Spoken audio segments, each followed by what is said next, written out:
What's up, Sooner Nation? Welcome to the SI Sooners podcast. I don't mean to go all Napoleon Dynamite on you guys, but it's probably the best podcast we've ever done. Listen, we got National Signing Day yesterday. We got Big 12 Championship day after tomorrow, and hang on, as if this podcast weren't big enough, I'm now getting reports. Yes, there will be some movement on the SI Sooner staff. Parker, what are your sources telling you? Oh, John, well, I guess most of the folks that keep up with us on social media know by now, but I am making the move over to 24/7 Sports on the CBS Digital Network after 9 months here at SI.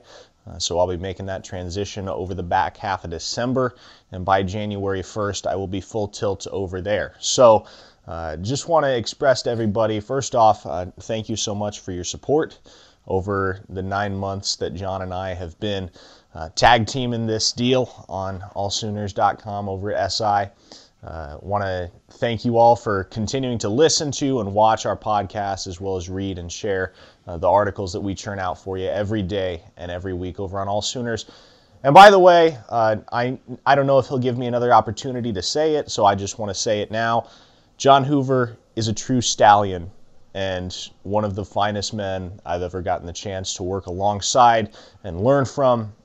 And I will sorely miss getting to do these podcasts with him every week, getting to share those press conference experiences with him, those long road trips to TCU and Lubbock and wherever else the road across the Big 12 takes us on any given day throughout the football season. So, John, thank you so much for giving me the opportunity back in March. And I assume you're pleased with your decision. I don't want to speak for you, but I think we've done some really good things here at SI over the last 9 months, and I've been pleased with where things are heading, where things have gone thus far, and I'm excited to see what the future brings. I agree. We have done some good work. I'm a little verklempt that you mentioned me in such a positive light. I appreciate it. We're still going to be hanging out on the Zoom calls. We're still going to be at games and Big 12 Media Days and stuff like that, so it's going to be cool. I'm John Hoover, by the way. I'm in Tulsa. Parker Thune, he resides in Norman. Trust me when I say this. We are Team Parker here all the way at SI Sooners. We wish you the best. Hope it goes well over there. We appreciate you guys listening, as always, to the SI Sooners podcast. We appreciate y'all watching on my YouTube channel. We are a Fan Nation affiliate, part of the Sports Illustrated Network, so check it out, allsooners.com. I want you guys to subscribe to this podcast or subscribe to my YouTube channel, John Hoover Media. Okay, Parker, we got to get into the nitty-gritty here. People tuned in not for the sentimental stuff, but for the hard-hitting nuts and bolts of signing day. Parker, you have been our point man on recruiting since I hired you, like 9 months ago, right? So yesterday, for you, after 9 months, was kind of like being in the delivery room for this class, for this Link Up 2021. Kind of like, 9 months of imagining what this class was going to look like. Yesterday, you finally got to welcome it into the world and hold it in your hands, Parker. Okay, that was stupid. But what are your first impressions of Link Up 21? It really has been exactly 9 months, John, because you hired me on St. Patrick's Day, and here we are on December 17th, catching our breath from National Signing Day. I am exhausted from yesterday. I just threw down a cinnamon roll a couple minutes before we jumped on this podcast, so hopefully the sugar will hit me and I'll be right back to normal in 10 or 15 minutes, but I'm definitely dragging a little bit. It was a fun day, and it was really fun in particular to see Oklahoma land the one guy that was really a question mark heading into National Signing Day. They had 15 guys that they knew were going to commit, or rather that were committed, that they knew were going to sign. Savion Byrd, the offensive lineman out of Duncanville, Texas, was kind of the one whose status was up in the air. Obviously, you got Bryce Foster deciding on the 18th. You got Kamar Wheaton deciding on the 23rd. And then Tristan Lee and Jardin Gilbert deciding in January. But as far as the guys that were making their decisions on National Signing Day, Savion Byrd was really the only one that the Sooners had any question about, that there was any question as to where he was going to end up. Was it going to be Oklahoma? Was it going to be SMU? Was it maybe going to be LSU? Nobody really seemed to have a real firm grip on where Byrd was headed. Nevertheless, it seems that Caleb Williams' pitch at Sooner Summit won out, and Bird is a Sooner, making 16 signees in the class of 2021 for Oklahoma. And by many metrics, John, you're looking at a top 10 recruiting class, which you add a guy like Bryce Foster or a guy like Kamar Wheaton or a guy like Tristan Lee or any combination of those guys, you're looking at a top 5 recruiting class for the Sooners here in the 2021 cycle. Yeah, quality over volume for sure in this class for Lincoln Riley and those guys. My thoughts on this class, I got a couple. Billy Bowman. Geez, Lincoln Riley told us yesterday he was maybe the most dynamic player in the country. Alex Grinch said he's probably going to break my heart and go play offense. Okay, I'm sold. I can't wait to watch this kid play. Clayton Smith was a dominating force his senior year in the state of Texas. Just absolutely exploded. Watching his highlights and watching his plays, kid's unbelievable. Latrell McCutcheon might be the best cornerback in Texas. Oklahoma certainly needs some good cornerback play in the coming years. Mario Williams is SI All-American's number 1 slot receiver in the country. And, of course, Caleb Williams is the number 1 overall player in the country, according to SI All-American and a lot of others. So much ability, so much potential in this class. And then, you know what? Speaking of potential, 2 guys that I want to see develop over the next 4 years. I wrote about them today, allsooners.com. I guess I wrote about them yesterday. I still got that newspaper kind of mentality in my head after 30 years in the newspaper business. Well, I wrote about them today. No, I wrote about them yesterday, but you can read about it today. Jordan Mukes from Choctaw and Nathan Rollins-Kibonge from Portland, Oregon. I asked Riley and Grinch yesterday both about these guys, you know, with their basketball background and their football upside potential, right? Their long athletic frames. These guys, they love these players. Both of them, athletically, they're just freaks. And then, you know, last, I'm not sure exactly what this says, Parker. I'll get your input on this. It's always worth noting to me that OU signed 5 players from the DMV area, D.C., Maryland, Virginia, signed 2 players from Florida, but only signed 2 from the great state of Oklahoma. Now, OU got the players they wanted, obviously, Mukes and Ethan Downs out of Weatherford. Strapping young defensive end who's going to come on. He reminds me of Austin English a little bit, just that he can. He's kind of underrated, makes a lot of plays. But Parker, Kendall Daniels went to Texas A&M. He's the number 1 player in the state, according to 24/7 Sports. And everybody's got a backstory. I know there's reasons why the coaches didn't want this kid or this kid didn't want to go to OU, but Ethan Downs was number 2. A.J. Green went to Arkansas. Aiden Kelly went to Oklahoma State. They got Mukes, but in the top 15 players in the state of Oklahoma, Parker, you've got 1 to A&M, 1 to Baylor, 1 to TCU, 4 to Oklahoma State, and 5 to Arkansas. 5. So, Parker, are Lincoln Riley and his staff recruiting Oklahoma hard enough? It's an old debate topic, but I ask you. Well, John, I think on a year-to-year basis, you have to expect that in terms of volume within the state of Oklahoma, Oklahoma State is probably going to bring home the most Oklahoma kids just because they don't have the national name recognition. They don't have the brand that Lincoln Riley and the Sooners have. They need to recruit close to home in order to bring in talent that's going to be able to take Mike Gundy's program in the right direction. Oklahoma, and Lincoln Riley said this in his press conference yesterday in the aftermath of all the signings on National Signing Day. He said, we knew what guys we wanted, and if we didn't get them, we weren't going to go reaching. And so Lincoln Riley had an idea of which prospects he wanted. It just so happened that 2 of those guys were from Oklahoma. A whole bunch of them were from the DMV, 1 up in Portland and Nathan Rollins-Kibonge.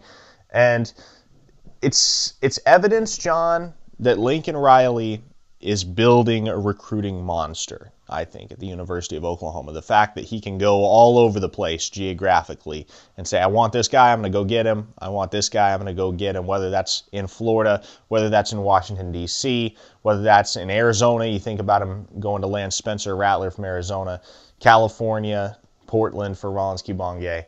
The thing about it is, John, is that in terms of top-end recruits, top-end football prospects, Oklahoma just doesn't have as many of them year in and year out as Texas and Florida and a lot of those other densely populated areas across the United States. And take Kendall Daniels, for example, a guy on whom there are 1,000 different opinions. I mean, 24/7 Sports regards him as the top prospect in the state of Oklahoma in the 2021 class, but Our SI All-American rankings don't even have him in the SI 1000. And so you look across the state of Oklahoma, I think there's one slam dunk guy that you can say, okay, he's going to be a stud at the next level, and that's Ethan Downs, the guy that the Sooners got. And you look at Jordan Mukes, who's 6'2", 6'4", 192 pounds, and just a freakishly long athlete with a lot of potential, a really high ceiling just because of how little football he's played. And say, okay, those guys clearly fit Lincoln Riley's vision. And the thing with Daniels, right, was that he didn't fit the vision. They actually withdrew the offer to Daniels about a week, 2 weeks before he signed with Texas A&M. So right now, it's less about geography for Lincoln Riley and Alex Grinch and the rest of the Sooner staff, and it's more about the guys that they feel are ideally suited for their vision of Oklahoma football. And that isn't necessarily going to come from in-state kids. And I think when you look at Downs, I think the versatility that he brings to the table as potentially an inside linebacker, potentially an outside linebacker, a guy that can bulk up and come off the edge, or a guy that can maintain his current weight and play inside. There's a lot that you can do with a guy with that kind of body type.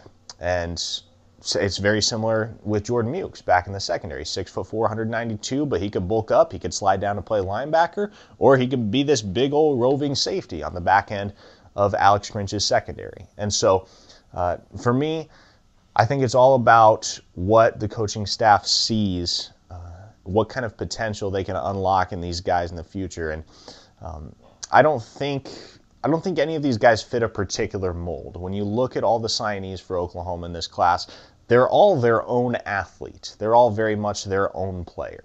And I think that's what Lincoln Riley likes. I think that's what Alex Grinch likes. I think that's what you have to like if you're a Sooner fan out there, taking a look at this class and saying, okay, there are so many guys that just bring something so unique to the table. And to me, that's what Lincoln Riley was looking for with this class. He was looking for 16 unique athletes that he and his coaching staff can mold the way that they want to. And on the whole, I would say it was a very successful National Signing Day for Oklahoma, and you'd hope that they can add a couple more signees in February to round out that recruiting class. So the thing with this class and Oklahoma, it's an old debate, like I said. It's an old debate. Hey, are they recruiting enough Oklahoma kids? Are they letting too many Oklahoma kids go? Listen, Oklahoma's not trying to beat Oklahoma State here. Oklahoma's trying to beat Alabama and Clemson and Ohio State and all those people. So you can't compete on that level with just Oklahoma kids. You get the best ones, you get the ones you want, you get the ones that you think are going to help you, and then you go get the rest of the best around the country that fit your system. And I think that's what Lincoln Riley and those guys have done with this class of 2021. Up next on the SI Sooners podcast, a little more on National Signing Day. Oh, shoot, you know what? OU plays a game on Saturday. Totally forgot. And you know what? They can win a championship. But they got to do one thing first. Tell you what that is next. Hey, are you a business owner looking to get your product out there to the masses? Let's say you run a hotel in Norman, or a car dealership in Oklahoma City, or a restaurant in Edmond. Or maybe you're a small online business who creates and sells OU merchandise, and you just want Sooner Nation to come sample your wares. Well, then consider advertising in this space right here on the SI Sooners podcast. SI Sooners reaches thousands of readers, viewers, and listeners literally every day, and the SI Sooners podcast is the ideal place to find your next customer. To advertise, send an email to allsoonersi@gmail.com or DM us on Twitter at all_Sooners.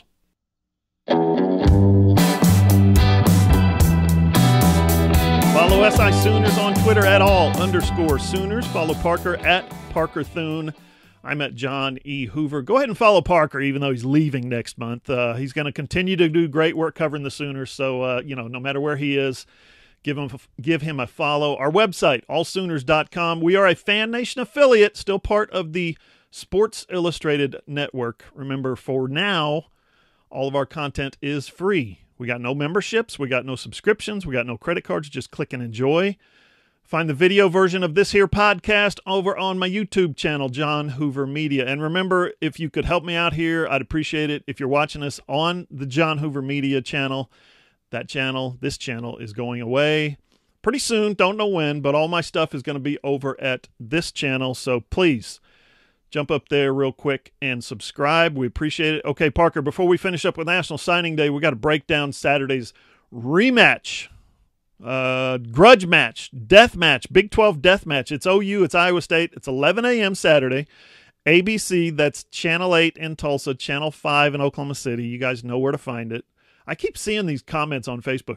Who's got the game this week? What is the game on TV this week? Yes, the game is on TV this week. ABC, national television, Big 12 championship game. Parker, first of all, OU's 10-1 all time in Big 12 championship games. That's pretty damn impressive. But get this, Lincoln Riley is now 2-2 in his career against Matt Campbell, including 0-1 this year. I looked it up. Riley is 2-2 against Campbell. He's 0-2 against Chris Kleiman, and he's 32-1 against the rest of the Big 12. The question is, I guess, does Lincoln Riley have a Matt Campbell problem? Well, clearly no much more so than he's got a Chris Kleiman problem. I mean, who would have expected that in Kleiman's first 2 years at Kansas State he was going to beat Lincoln Riley twice? Apparently, Riley can't get over the Chris Kleiman hump. But no, as far as Matt Campbell goes, you have to acknowledge that Matt Campbell is a really, really good football coach. Maybe the one in the Big 12 that can go toe-to-toe with Lincoln Riley in terms of his acumen, in terms of his ability to develop players, in terms of his ability to execute a vision with his team. And I'm not at all surprised that Campbell is one of the coaches alongside Chris Kleiman that Lincoln Riley has had trouble with. Because as good a coach as Lincoln Riley is, at some point you have to give credit to the other guy, the guy on the other sideline, right? You can say Lincoln Riley's the best coach in the Big 12. That's a fair statement. I agree with that. I would say definitively, based on what we've seen over the last 3.5 seasons, you have to say at this point, you have to assert that Lincoln Riley is the best coach in the Big 12. But there's also plenty of room for us to acknowledge, and we should acknowledge, that Matt Campbell is also a really, really good football coach with a really, really bright future. And he's not going to be at Iowa State much longer. I can guarantee you that. He is headed off to take a big job somewhere at a big program that's looking to resurrect their football team and achieve a level of fame that they haven't had in years or decades. I'm looking at you, Michigan, perhaps. Texas, very well, I believe, as well, could be in the running for Matt Campbell. And there are plenty of other programs across the nation that would love to have a guy like that at the helm of their program. But as far as it pertains to this game on Saturday, what you're looking at is you are looking at, in my mind, the two guys that are far and away the top coaches in the Big 12 going toe-to-toe. And we know about Matt Campbell's familiarity with Alex Grinch. Obviously, he's seen Lincoln Riley each of the last 4 seasons and been able to beat him in 2 of those contests. You're looking at a really evenly matched game from a coaching standpoint, I think, because the reality is at a program like Iowa State, you've got to have good coaching to be in this position because you're not going to recruit elite talent, right? We were just talking about recruiting at the end of last segment, John, talking about the fact that Oklahoma's trying to beat the blue blood programs in college football by recruiting from California and Texas and Florida and Washington, D.C. and what have you. Iowa State's never going to be on that level. Let's just call it like it is. Iowa State is going to be a school, going to continue to be a school that has to recruit mostly local Midwestern kids and develop them and have a fundamentally sound team with a lot of chemistry that plays 11-man football on every down in order to have success. I think the fact that Iowa State is in this position at all right now is a testament to the job that Matt Campbell and the coaching staff have done over the course of his 5-year tenure in Ames. Oklahoma is far more talented at every position on the, I shouldn't say every position on the field because Breece Hall is really good, Charlie Cole is really good, Jaquan Bailey is really good. But for the most part, Oklahoma across the board is a more talented football team than Iowa State. The reason that Iowa State is in this position, the reason that they're the number 6 team in college football, the reason that they are very well in the mix for a college football playoff spot should they win this contest is because Matt Campbell has done a fantastic job as head coach of that team. And that's what we got to acknowledge heading into this Big 12 championship game is that Matt Campbell is the X factor. And he's already proven this season that he doesn't need to run out an entire team of 4- and 5-star recruits in order to topple Lincoln Riley and the Oklahoma Sooners. Can he do it again? Another thing here, John, No team has ever beaten Oklahoma twice in the same season. In the long and storied history of Oklahoma football, it's never happened. Matt Campbell could be the first guy to do it. That would be quite the feather in his cap, I would imagine. That would be something. Iowa State hasn't won an outright conference championship ever in its history. It has two conference championships shared in its history. 1912 was the last one. 1911 was the first one. So over 100 years, okay? They've finished a college football season in the top 25 twice. They're going to finish, obviously, this year in the top 25. So historically, this is as big a mismatch. This is the biggest mismatch, historically speaking. You know, what a program is over here versus what a program is over here. This is the biggest mismatch in the history of conference championship games, which have been going since 1992. So, OU, like you said, I agree. They've got more talent in this game. They should win this game. They're favored by 5.5, depending on the line you follow. It's a neutral site, championship game. You know, both teams are at full strength, I think, for the most part. Fingers crossed. Oklahoma should win this game. But I asked Lincoln earlier in the week about Iowa State's talent, and, you know, not just the coaching and the blue blood, or not the blue blood, the blue collar. OU's the blue blood, Iowa State the blue collar. I just love the way Lincoln Riley phrased it, man. He said this isn't some Rudy story. These guys are good. He's right. They've got 4 guys on this defense who are probably a lock, in my opinion, for first-team All-Big 12. They've got, for sure, 2 guys on offense who are a lock. 2. Breece Hall is one of them, obviously. They're probably going to have the Big 12 Offensive Player of the Year in Breece Hall. He leads the nation in rushing yards. They're probably going to have the Big 12 Defensive Player of the Year in Jaquan Bailey, the defensive end, second in the conference in sacks. Then you throw in the Matt Campbell factor. I mean, he's poised. He gets his guys to play fundamental. He gets his guys to play, you know, at a higher level than what their recruiting rankings say they should. Yeah, sure, they're talented, Parker, but I looked at the recruiting rankings of the last 5 Oklahoma classes and the last 5 Iowa State classes. Iowa State's national team rankings under Campbell, the last 5 classes were 55, 52, 55, 46, and 46. That ain't good. At Oklahoma, the national recruiting rankings of those same classes, 19, 8, 9, 6, and 12. That's per 24/7 Sports. That is a blowout waiting to happen. That is a complete mismatch. But yet, you factor in the Matt Campbell factor, how he gets his guys to play better than they are, how he plays fundamental and coach, and he's poised and all that. Iowa State has had 0 5-stars in that group that I'm referring to the last 5 years. 0 5-star recruits. And they've had just 4 4-star recruits. You want to know what OU's had? OU in that same time has had 5 5-stars and 66 4-stars. 4-star recruits, 66-4. Again, this should be a mismatch on paper, but it's not because of the Matt Campbell factor. You know what else I looked up today, by the way? After his first season, when they went 3-9, you know what Matt Campbell's record is at Iowa State, Parker? It's 31-18. You know who else is 31-18 in the last 4 years? Yes, I do. Yeah, Tom Herman. They're ready to build a statue to one guy for going 31-18, and they're trying like hell to run the other guy out of town for going 31-18. Just some perspective for you. Okay, Parker, speaking of recruiting, we got to get back on this. Alex Grinch yesterday sounded like he really, really liked his new defensive backs. What are their prospects of the DBs that they recruited for 2021, playing and contributing in 2021 and beyond?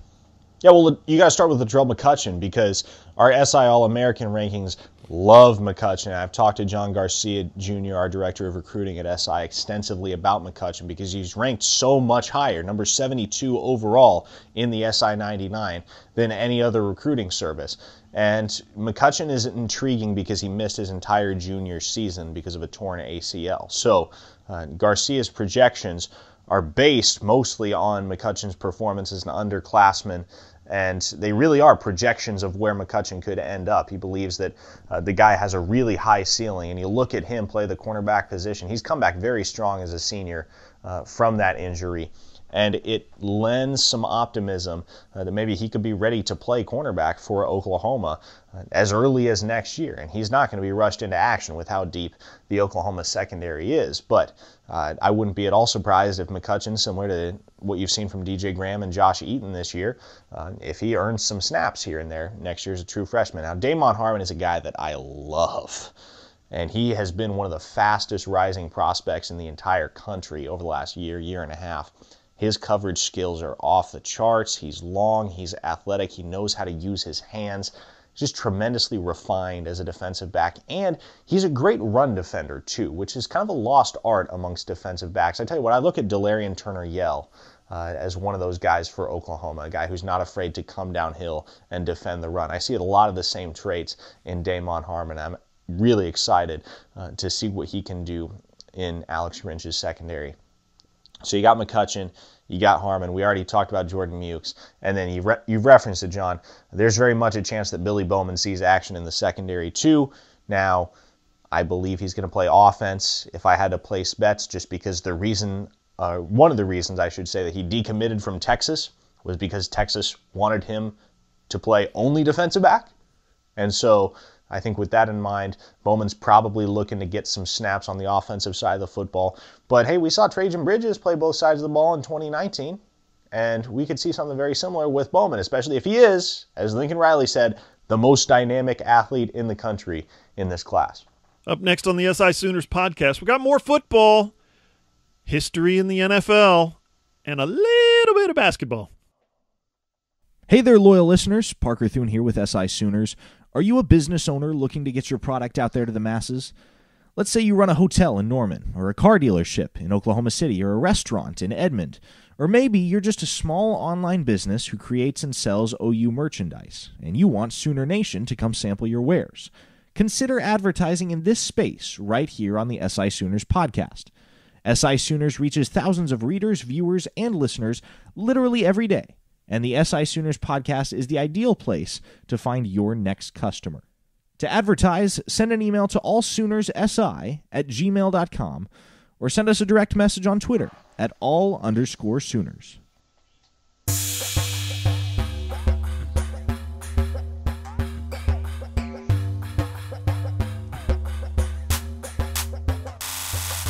Final segment of the SI Sooners podcast. Last week, Parker, OU became I think the first school in the modern era, first school since 1970, since the merger. I can't remember what the qualifier is, to have 3 starting quarterbacks on the same Sunday or the same weekend in the NFL. And you know what? All 3 guys really stood out, I think. Baker, Kyler, and Jalen. All 3 should have won their games if the Browns could play just a little defense on Monday Night Football. Those guys would have been 3-0 last week. First of all, wow, what a damn game. I know when I was watching it that I was saying this is the best NFL game I've seen in a long time. And, at the end of the game, they said, Steve Levy and those guys, NFL game of the year. Couldn't agree more. Probably as good an NFL game since, the Rams.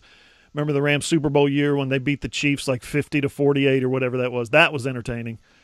And I thought the ending the other night justified the means, so to speak. But Kyler Murray, whooped up on the Giants. Jalen Hurts made his first NFL start. All he does was go to New Orleans and beat the best team in the NFC. And then this week, guess what? We got Jalen versus Kyler. Parker, you think Lincoln Riley is having fun right now, both watching these guys in the NFL and in recruiting for future OU quarterbacks? John, here's what's most incredible about the statistic that you just referenced, the fact that Oklahoma is the first school since the merger to have 3 starting quarterbacks in the NFL at the same time, in the same week. All 3 of those guys were playing college football 3 years ago today. That's how quickly Lincoln Riley has developed those guys, given them NFL prospects, and bred players that can be NFL starting quarterbacks. And we knew we were going to see it from Baker Mayfield. Kyler Murray was a bit of a question mark as quickly as he seemed to wash out at Texas A&M.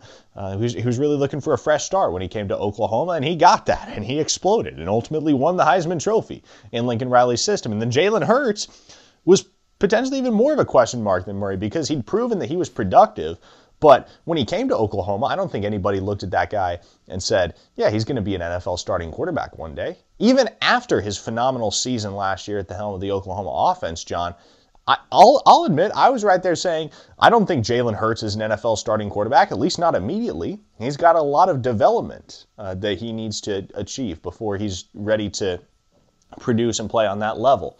But lo and behold, Carson Wentz starts to scuffle, and you see the maturity in Jalen Hurts shine through. And in his first NFL start, John, he knocked off the best team in the NFC and rushed for 100-plus yards.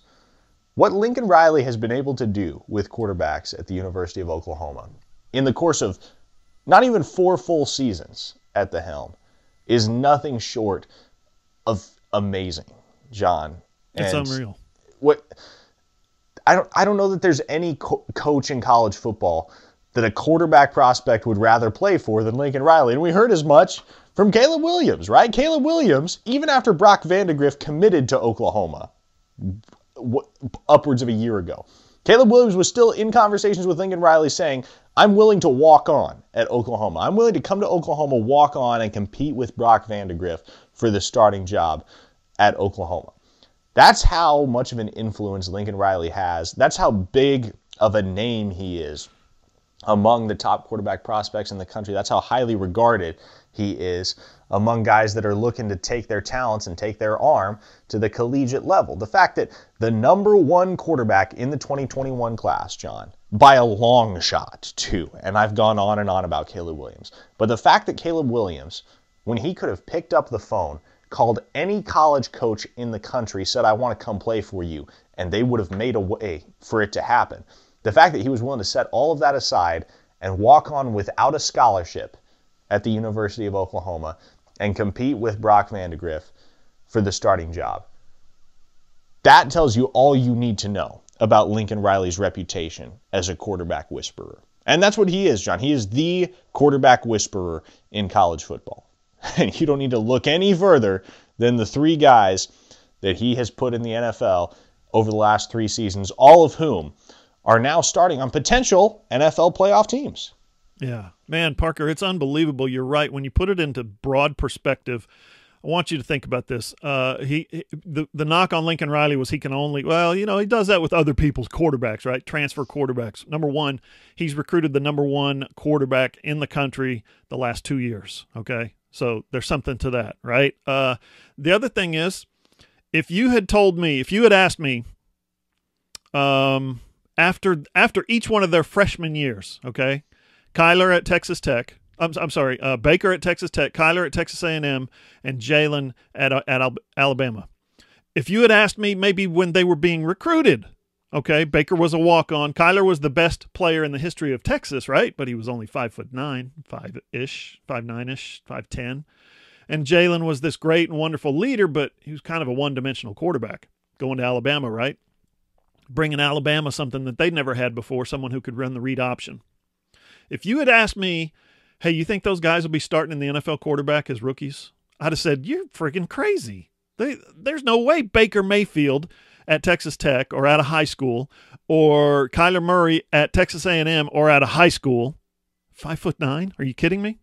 Or Jalen Hurts coming out of Houston in high school or freshman year at Alabama. There's no way that kid is an NFL quarterback.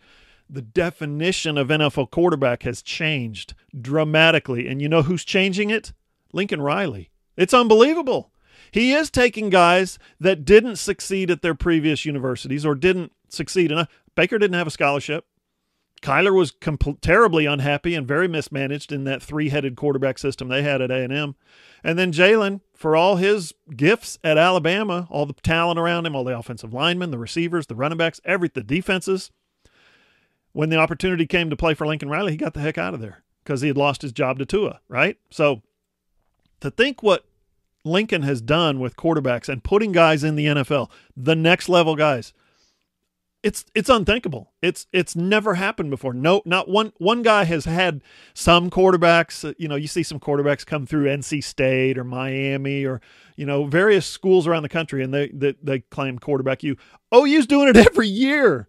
OU's putting a new guy in the NFL as a starter every year, and it's it's mind-blowing. Now, next year they're not, of course, because Rattler's a redshirt freshman, but, look to the future, young man, is all I got to say about that. I want you to think about something else for a second, too. All of Barry Switzer's wishbone quarterbacks at Oklahoma, all of them, he never had a quarterback rush for 1,000 yards as a head coach. Jack Mildren did it when Switzer was offensive coordinator for Chuck Fairbanks. But as a head coach, not Steve Davis, not Thomas Lott, not Danny Bradley, not Jamel Holloway, not Charles Thompson.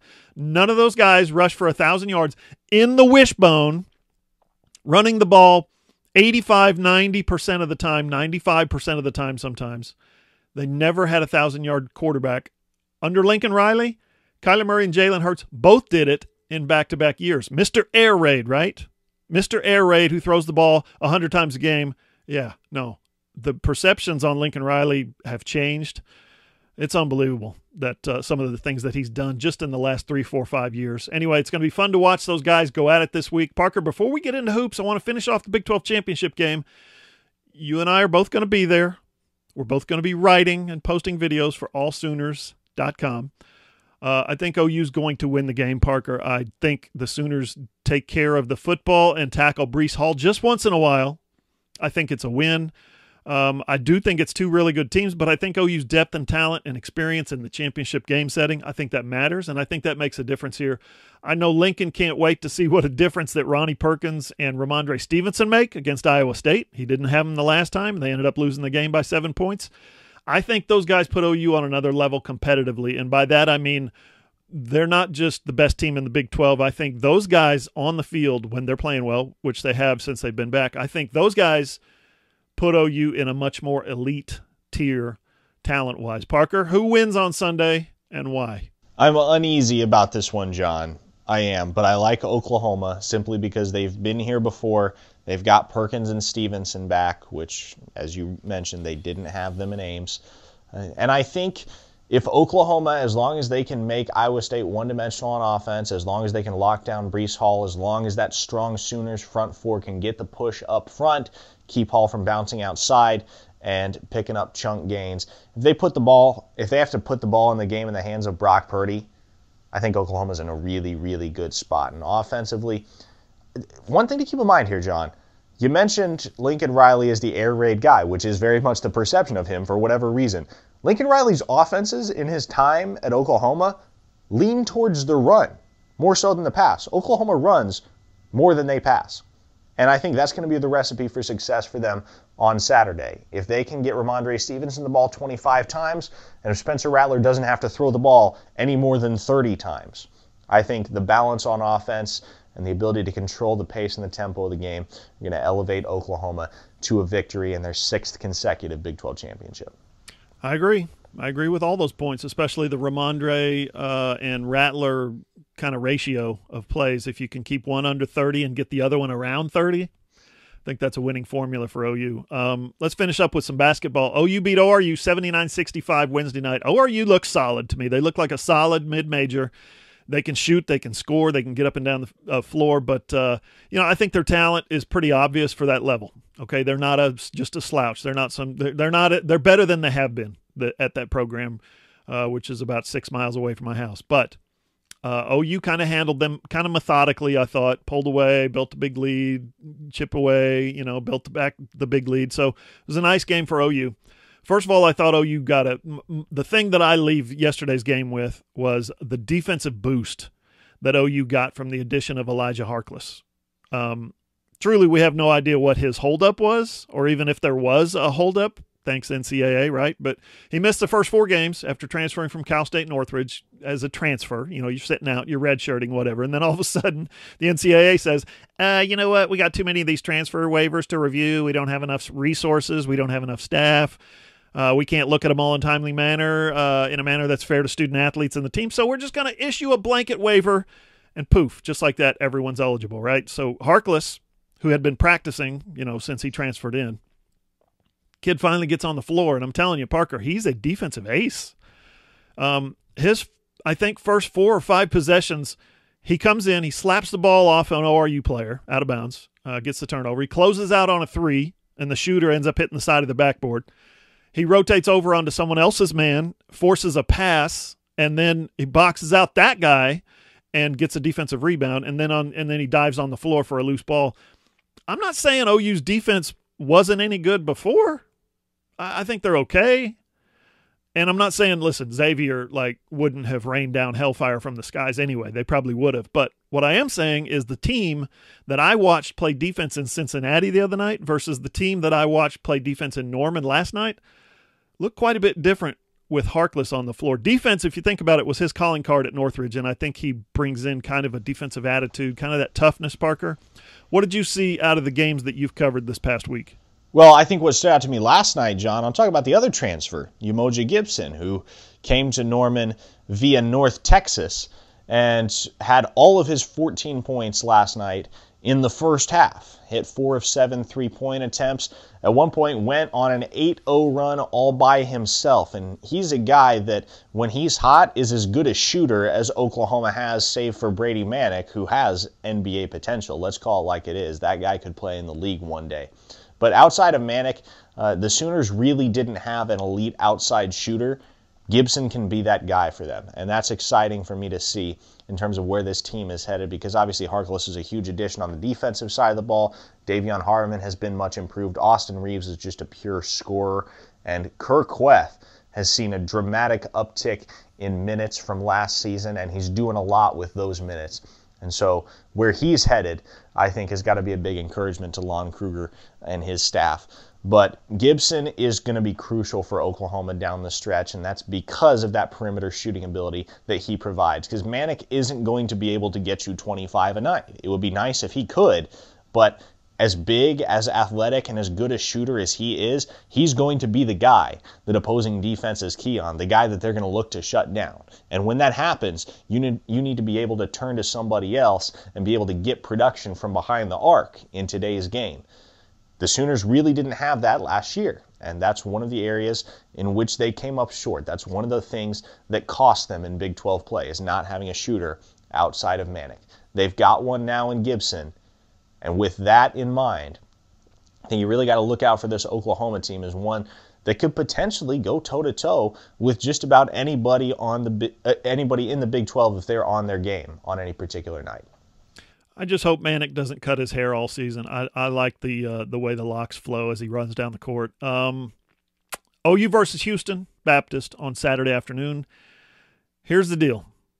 Texas Tech, West Virginia, Baylor, and Kansas after that. I like the way this OU team is going. I do. I like what I've seen from Lon Kruger's bunch. I think they're starting to come together a little bit. But that group that I just read from, that schedule, guys, I'm predicting an 0-4 start. I shouldn't say an 0-4 start, an 0-4 couple of weeks over the next 2 weeks that in Big 12 play. Man, I got nothing against OU, but I can't think of a more difficult start to the season than those 4 teams. Listen to the SI Sooners podcast on iTunes, Spotify, Google, iHeart, or wherever you get your podcasts. You can always tell your Amazon-enabled device, Alexa, please play the SI Sooners podcast, or go to allsooners.com, click on the player, and listen on your phone, your tablet, your computer, and you can always watch the YouTube version of this podcast, John Hoover Media, on YouTube. For Parker Thune, I'm John Hoover. See you guys.